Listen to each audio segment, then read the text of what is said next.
I really enjoy the fact that in my minimalist journey, I am able to do more self-evaluation, self-examination, and be more reflective.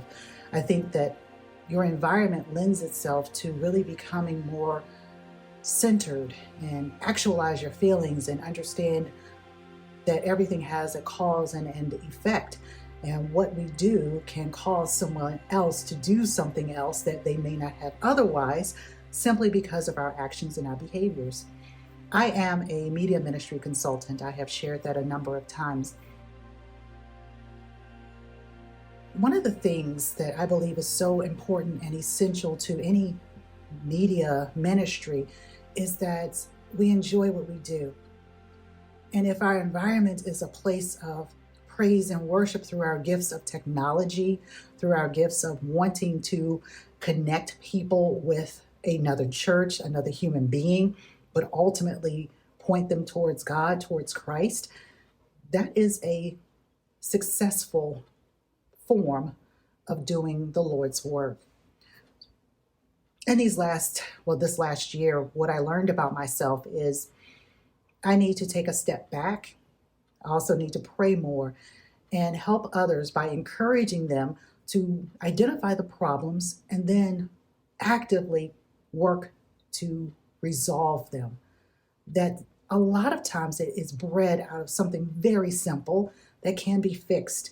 And to have animosity and division based on something as simple as somebody could have made more coffee if you took the last cup. Literally, y'all. Literally. Division based simply on that small thing is unnecessary. It's peripheral. If you take the last cup of coffee, go ahead and make another pot, okay? Because you're going to come back to it. Hallelujah. But as you are going throughout your day, think about the ways you are impacting someone else by your decisions, by your actions, and even by your inactions. What you are doing and how you feel about other people does not necessarily have to work its way into every area of your life.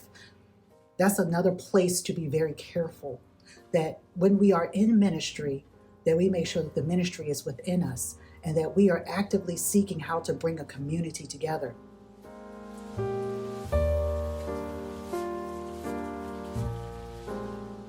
When we see people are straining to do their work, or they're constantly frustrated on every Sunday morning, or whenever you have your worship service, be it online or otherwise, that's a time to stop and ask questions and get clarity and maybe remove some things.